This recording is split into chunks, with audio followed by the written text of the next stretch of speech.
नमस्कार दोस्तों, आज हम जुपिटर प्लस का जो पेट हुआ था 2023 का उसका सॉल्यूशन देखते हैं।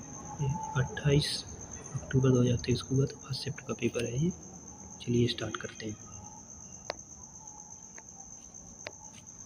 पहला क्वेश्चन है, शिवाजी की मृत्यु के बाद मराठा राज्य में प्रभावी शक्ति चित्पावन ब्राह्मणों के एक परिवार के पास थी, जिन्होंने शिवाजी के उत्तराधिकारियों को पेशवा या प्रधानमंत्री के रूप में सेवा दी थी।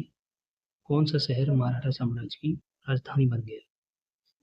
ठीक है सर, जो शिवाजी महाराज हैं यही मराठा साम्राज्य की स्थापना करने वाले थे और इनका जन्म पुणे में हुआ था और पुणे को ही उन्होंने राजधानी बनाया था। इनके बारे में और अगर आइडिया जानना चाहें तो शिवाजी के पुत्र थे संभाजी, उनके पुत्र थे साहूजी, और मराठा साम्राज्य लगभग यहीं तक समझ जाता है। फिर उसके बाद जो पेशवा थे, प्रधानमंत्री थे, ये लोग यही साम्राज्य संभालने लगते हैं आगे और इनका साम्राज्य आ जाता है। चलिए आगे बढ़ते हैं, दूसरा क्वेश्चन देखते हैं। महावीर स्वामी को जिन के नाम से जाना जाने लगा, जिन का क्या अर्थ है? इनका अर्थ है विजेता। तुम जानते हैं महावीर स्वामी के कई सारे नाम थे, जैसे इनका नाम वर्धमान था, इनका नाम केवलिन था, इनका नाम आहार्त था, इनका नाम निग्रंथ था। निग्रंथ मतलब बंधन रहे। तो इनसे जुड़े हुए छोटे छोटे क्वेश्चन बहुत सारे पूछे जाते हैं, लेकिन ये 23 वाला पैट तो बहुत टफ पेपर था, लेकिन फिर भी देखते हैं अगला क्वेश्चन। तीसरा नंबर, जैसा कि अशोक के शिलालेखों में उल्लेख किया गया है कि मौर्य साम्राज्य की राजधानी पाटलिपुत्र और अन्य 4 प्रांतीय केंद्रों सहित 5 प्रमुख राजनीतिक केंद्र थे, उनमें से कौन सा प्रांतीय केंद्र नहीं था? इसका सही ऑप्शन है इंद्रप्रस्थ नहीं था, इंद्रप्रस्थ। लेकिन देखते हैं कि और बाकी, एक तो हो गया पाटलिपुत्र, बाकी अच्छा 4 कौन थे? चलो चारों को बताते हैं। एक था तक्षशिला,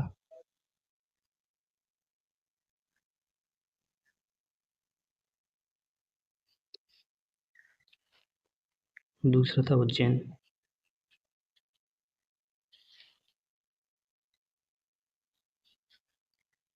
तीसरा था स्वर्णगिरी, स्वर्णगिरी थी दक्षिण भारत की,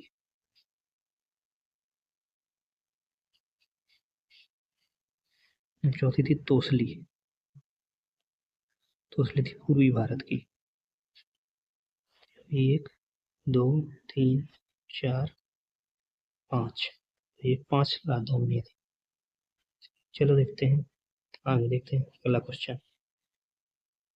ऋग्वेद में विश्वामित्र नामक ऋषि किन दो नदियों ऋषि और किन दो नदियों के बीच संवाद है? ब्यास और सतलज नदियों, ऋषि और ब्यास और सतलज नदी के बीच में संवाद होता है। अगला क्वेश्चन देखते हैं। 1722 में किसकी सूबेदारी में सवाई राजा जयसिंह को दी गई? 1722 में किसकी सूबेदारी राजा जयसिंह को दी गई? इसका सही ऑप्शन है आगरा। चलो अगला क्वेश्चन देखते हैं।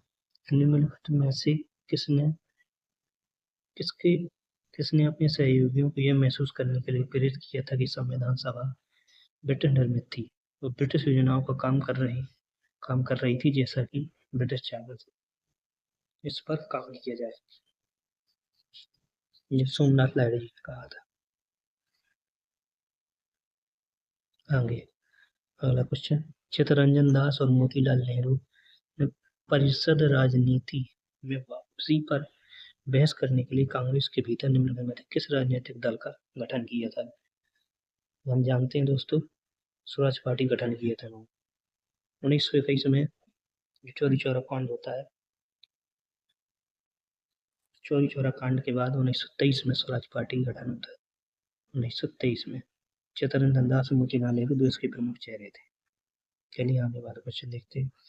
कांग्रेस का वह कौन सा अधिवेशन था यहाँ पर महात्मा गांधी और अन्य नेताओं ने खिलाफत के साथ साथ स्वराज के समर्थन में असहयोग आंदोलन करने की आवश्यकता के बारे में आश्वस्त किया था? तो अपन जानते हैं, अपन सब लोग, खिलाफत आंदोलन 1920 में हुआ था। उसी के बाद की जस्ट बाद की बात है तो कलकत्ता अधिवेशन हुआ था। कब हुआ था? 1920 में। लाला लाजपत राय की अध्यक्षता में हुआ था। लाला लाजपत राय की अध्यक्षता में हुआ था। चलिए अगले क्वेश्चन देखते हैं। अगला क्वेश्चन है, निम्न में से कौन खुदाई खिदमतगार का संस्थापक था जिसे बादशाह खान के नाम से जाना जाता था? खान अब्दुल गफ्फार खान, सब कुछ जानता है, बड़ा फेमस नाम है। सीमात गांधी के नाम से भी इनको जाना जाता था। अगला क्वेश्चन देखते हैं, 1913 में हिंदुस्तान गदर पार्टी का मुख्यालय कहाँ पर था? सैन फ्रांसिस्को में था। तो इसकी स्थापना करने वाले कौन थे? सोहन लाल भाकना। कौन थे? सोहन लाल भाकना।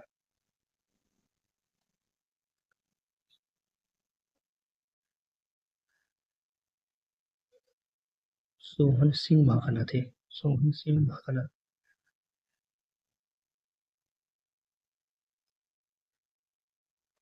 चलिए देखते हैं अगला क्वेश्चन।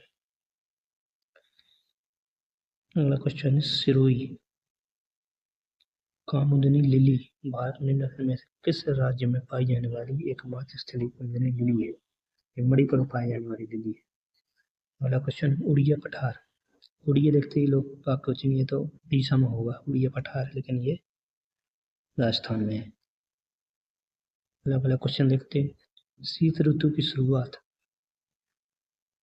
तमिलनाडु के तटीय क्षेत्रों में वर्षा का कारण बनती है। ये शीत ऋतु किस कारण होती है? कौन से मानसून के कारण होती है? ये होती है उत्तर पूर्वी वर्षा ऋतु मानसून। जैसे अपन सब लोग जानते हैं कि ये मानसून यहाँ से जाता है, ये नॉर्थ होता है, ये साउथ होता है, ये ईस्ट होता है, ये वेस्ट होता है। यहाँ से मानसून गया, ये अपना प्यारा भारत है, मान लो थोड़ी देर के लिए ये मानसून ये गया और ये शाखा यहाँ बढ़ गई, ये मानसून सीधा चला जाता है, ये मानसून यहाँ से जाता है। यही कारण उत्तर प्रदेश में वर्षा होती है। कौन सा मानसून है? उत्तर पूर्व वर्षा ऋतु। ये शाखा जो जाती है यहाँ से हिमालय से टकरा के ये वापस आती है, इसी के कारण सर्दियों में बरसात होती है तमिलनाडु साइड। चलिए अगला क्वेश्चन देखते हैं। अगला क्वेश्चन है क्वेश्चन नंबर 14। राजस्थान के जालोर जिले में किस प्रकार का ग्रेनाइट पाया जाता है? रोजी पिंक नाम का ग्रेनाइट पाया जाता है।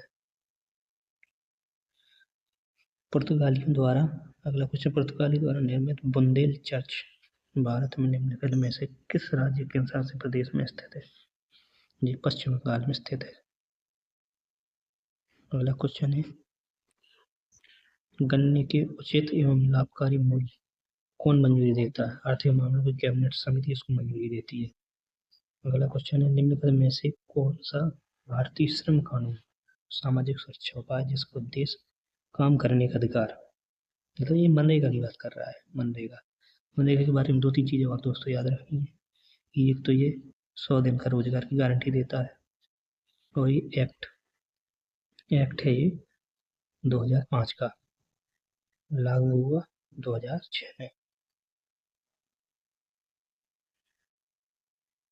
चलिए आगे देखते हैं, इसके बारे में इतनी जानकारी पर्याप्त है। स्वर्ण क्रांति भारत में निम्नलिखित में से किसी क्षेत्र के लिए जिम्मेदार है? बागवानी के लिए जिम्मेदार है, या हरित क्रांति कृषि के लिए? अगली, बीमा विनियामक एवं विकास प्राधिकरण का मुख्यालय कहाँ है? मुख्यालय सीधा फैक्ट है हैदराबाद में, ये दिमाग लगाना, सीधी सीधे फैक्ट है। नाबार्ड किस कौन सा डिपॉजिटरी संस्थान का एक प्रकार नहीं है? तो उसमें जो ऑप्शन दिए थे उसके अकॉर्डिंग नाबार्ड सही है। अगला क्वेश्चन, भारत स्वतंत्रता अधिनियम 1947 के पारित होने के बाद भारत एक अधिराज्य बन गया। अधिराज्य विधानमंडल ने भारत सरकार अधिनियम 1935 किस धारा के प्रावधानों को 1947 से 1949 तक कानून बनाए रखा? 1947 में अपना संविधान सभा काम चालू हो गया था। उसके बाद धारा 100 1935 की, भारत सरकार अधिनियम 1935 की धारा 100 1947 1949 तक कानून बना रहा। चलिए आगे वाले क्वेश्चन देखते हैं। एक व्यक्ति जो संसद का सदस्य नहीं है उसे राष्ट्रपति द्वारा अधिकतम कितने महीनों के लिए नियुक्त किया जा सकता है? 6 महीने के लिए। ये तो बहुत सिंपल सा क्वेश्चन।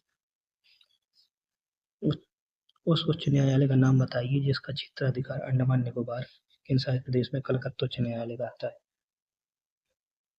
जैसे केरल का लक्षद्वीप के लिए।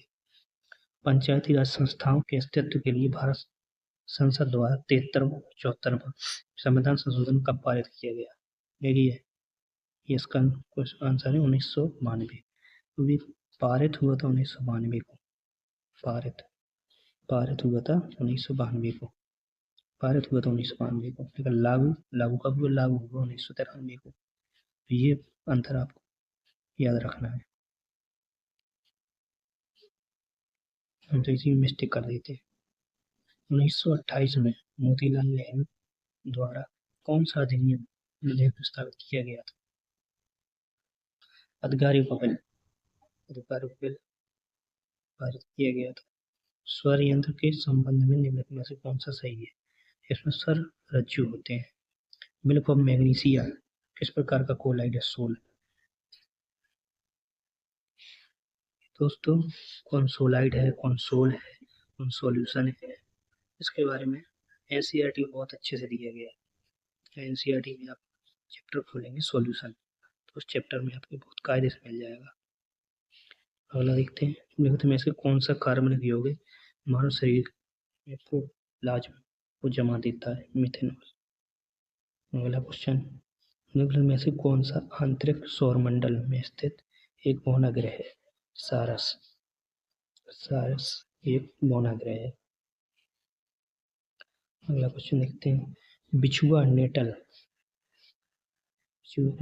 की पत्तियों में चुभने वाले बालों में से कौन सा अम्ल मौजूद होता है? मिथेनॉइक एसिड मौजूद होता है। ठीक है दोस्तों, हम लोग जी ऐसे क्वेश्चन देखते हैं। अगला क्वेश्चन ये है, जो करंट अफेयर थे यहाँ तक ये करंट अफेयर थे, यहाँ तक करंट। आगे देखते हैं, ये है मेनम वन्यजीव अभ्यारण्य सिक्किम में है।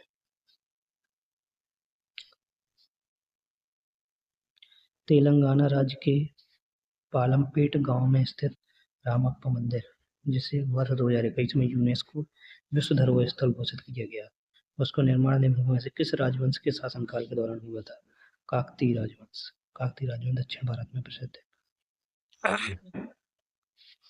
भारतीय संघ के प्रधानमंत्री या अन्य मंत्रियों की नियुक्ति भारत के किस संविधान के अनुच्छेद के तहत की जाती है? राष्ट्रपति द्वारा।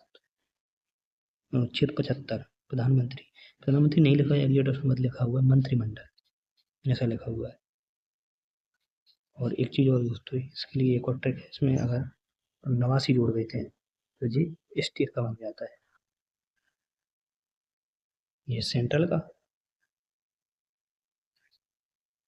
मतलब ज्यादातर में मैक्सिमम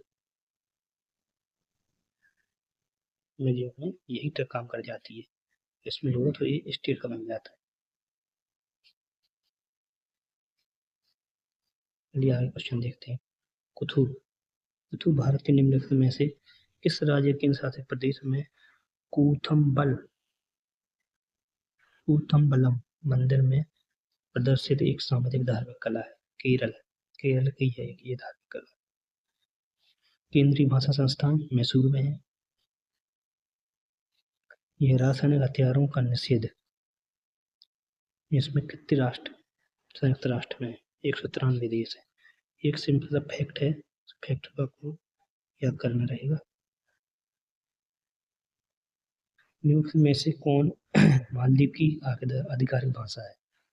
देवी ही है इसकी आधिकारिक भाषा। इसके बारे में फैक्ट और लिख सकते हैं आप। इसके बारे में ये 1997 में लागू हुआ था। इसका मुख्यालय जो हेडक्वार्टर है वो है हेग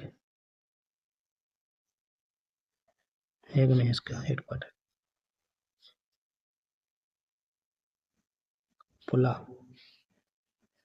पूछ रहा है निम्न से किस देश की राष्ट्रीय मुद्रा है? बोत्सवाना की राष्ट्रीय मुद्रा है पुला। अगला क्वेश्चन देखते हैं, क्वेश्चन नंबर 69। 69 बोल रहा है, पेरुंग दाई कोंगबेलेर द्वारा लिखित महाकाव्य कृति, ये भारत के निम्नलिखित में से किस साहित्य से संबंधित? तमिल साहित्य। ऐसे ऐसे कठिन कठिन क्वेश्चन आएंगे तो लोग कहाँ से दे पाएंगे? ये वाला क्वेश्चन है, इसके बाद ये वाला क्वेश्चन है, ये अजीब अजीब क्वेश्चन, मतलब पता नहीं कहाँ से ढूंढ ढूंढ के क्वेश्चन डाले। तभी इतनी हाई कट ऑफ बहुत लो कट ऑफ में आदमी लोगों का सिलेक्शन होगा। चलिए अगला क्वेश्चन और देख लेते हैं। भारत सरकार द्वारा वर्ष 1967 में निम्नलिखित में से किस वीरता पुरस्कार का नाम बदलकर शौर्य चक्र कर दिया गया? ये सैनिक क्षेत्र में दिया जाता है, अशोक चक्र वर्ग थर्ड, ये वाला था। अब आप बताओ ये वाला क्वेश्चन कौन याद रखता है? ये इतना गहराई से कौन पूछता है? यूपी वाले सी भैया कुछ भी पूछ सकता है।